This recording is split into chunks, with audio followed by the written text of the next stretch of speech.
Hi friends and relatives. இப்போ நமக்கு வந்து எல்லா இடத்துலையும் நல்ல மழை பெஞ்சிட்ருக்கு. ஆனால் இந்த வீடியோ எடுத்தது வந்து 2-3 வாரத்துக்கு முன்னாடி. அப்போ பயங்கர வெயில் பாருங்கள். எல்லாமே காடு எல்லாம் பாருங்கள், எல்லாம் வெயிலில் அப்படியே செடியெல்லாம் வாடி வதங்கி இருக்குது. இந்த வாழை மரம்லாம் 2-3 மரம் வந்து தண்ணி இல்லாமல் ஒடிஞ்சு விழுந்துருச்சு.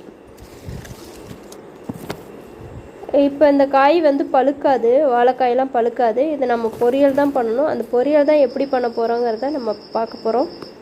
ஏன்னா வாழைக்காய் பொரியல் வந்து வாயு பிடிப்பு இருக்குங்கிறதுனால நிறைய பேர் வந்து சமைக்க மாட்டாங்க. எப்படி சமைக்கணும்னு தெரியாது, யூஸ் பண்ணவும் மாட்டாங்க. ஆனால் இந்த காய் ரொம்ப நல்லது. நம்ம இதை எப்படி சமைக்கணுங்கிறத நான் வந்து ஸ்டெப் பை ஸ்டெப்பாக சொல்கிறேன். இப்போ பாருங்கள், எவ்வளோ பெரிய தார் வந்து ஒடிஞ்சு விழுந்துருச்சு. இது பழுக்கலாம் பழுக்காது, நம்ம எல்லாமே பொரியல் பண்ணி தான் சாப்பிட்ணும். பிஞ்சி காய் இது. இப்போ இதை நம்ம என்ன பண்ணலான்னா, எடுத்துகிட்டு நல்லா தோல் சீவிட்டு தண்ணி விட்டு நல்லா வேக வச்சுட்டு அதுக்கப்புறம் பொரியல் பண்ணோம்னா நமக்கு வந்து அந்த வாயு பிடிப்புங்கிறது இதுக்கு வராது. ரொம்ப நல்லது. இந்த மாதிரி ஃபஸ்ட்டு சீவிக்கணும். இந்த வாழைக்காய் தான் பஜ்ஜி போடுற வாழைக்காய். நம்ம எல்லாருமே வந்து இதை பஜ்ஜி போட்டு சாப்பிட்ருக்கோம். ஆனால் பொரியல், கூட்டு, குழம்பு அதுவும் வந்து நம்ம செய்யலாம். இதில் என்ன ஒன்று, எது பண்ணனாலும் வந்து இந்த மாதிரி நல்லா வந்து சீவிட்டு நம்ம இதை அரிஞ்சு தண்ணி விட்டு நல்லா வேக விட்டுறணும். வேக விட்டுட்டு அதுக்கப்புறம் வந்து நம்ம பொரியல் பண்ணாலும் குழம்பு கூட்டு எது பண்ணனாலும் வந்து நல்லாயிருக்கும். அந்த வாயு தொந்தரவும் இருக்காது. வயசானவங்களுக்குலாம் அவங்க வந்து இழுத்து பிடிச்சிக்கும் இல்லையா, அதுதான் வந்து வாயு பிடிப்புன்னு சொல்லுவாங்க. அந்த மாதிரி ஆகாது. இப்போ இதெல்லாம் வந்து சீவி விட்டது. இதெல்லாம் வந்து நமக்கு வேஸ்ட்டு. ஆனால் வந்து நம்ம வீட்டில் இருக்கக்கூடிய ஆடுங்களுக்கெல்லாம் வந்து நல்லா சாப்பிடும். ஆடு மாடெல்லாம் இதை நல்லா சாப்பிடும். அதனால் இதை நான் வந்து எடுத்து வச்சுக்கிறேன்.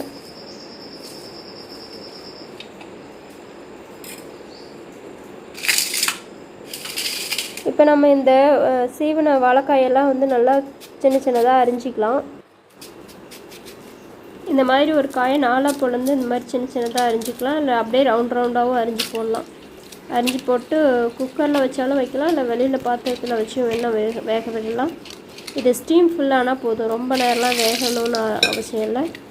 ஸ்டீம் ஃபுல்லானாலே வெந்துக்கும். ஒரு விசிலுக்கு முன்னாடியே வெந்துடும். நம்ம தண்ணி வந்து இந்த அளவுக்கு வைக்கணும். காய் முழுகிற அளவுக்கு, காய் மிதங்கிட்டு இருக்கும். கையை வச்சு அமுக்கணும்னா வந்து அமுங்கிடணும். இதோட மஞ்சள் பொடி, உப்பு போட்டு வேக வைக்கிறோம். நான் பாருங்கள், ஒரு பக்கம் வந்து காய் வச்சுட்டு ஒரு பக்கம் நான் தாளிக்க ஆரம்பிச்சிட்டேன். எண்ணெய், கடுகு,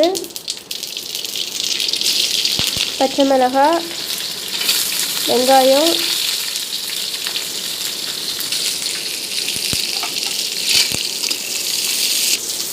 அப்புறம் கருவேப்பிலை, இதோட தேவையான அளவு உப்பு, வெங்காயம் வதங்கிறதுக்கு உப்பு போட்டுட்டு நல்லா வதக்கி விட்டுட்டு இதோட இப்போ பாருங்கள், இது வதங்கிறதுக்குள்ளேயே நமக்கு வந்து வெந்துருச்சு.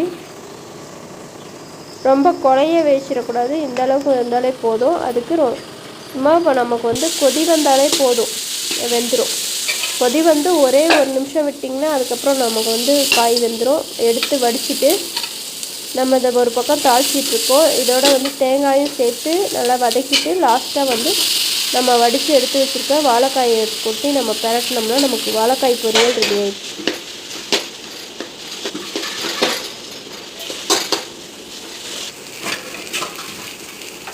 இந்த மாதிரி நீங்களும் வந்து வாழைக்காய் பொரியல் சாப்பிட்ணுன்னா இந்த மாதிரி தண்ணி நல்லா வச்சு தண்ணி வடிச்சிட்டு அதுக்கப்புறம் வந்து சமைங்க, நல்லாயிருக்கும். இப்போ இந்த வாழைக்காய் சீவன தோலெல்லாம் இருக்குது பாருங்கள். இதை வந்து நம்ம ஆட்டுக்குட்டிலாம் எப்படி சாப்பிடுதுன்னு பாருங்கள். நமக்கு தாங்க இதெல்லாம் வேஸ்ட்டு. இவங்க எவ்வளோ வந்து விரும்பி சாப்பிட்றாங்க பாருங்கள். இதே மாதிரி வாழைப்பழம் சாப்பிட்டுட்டு தோலை கொடுத்தாலும் நல்லா சாப்பிடுவாங்க. ஆடு மாடுலாம் நம்ம வளர்த்தோம்னா நமக்கு எதுவுமே வந்து வேஸ்ட்டு கிடையாது.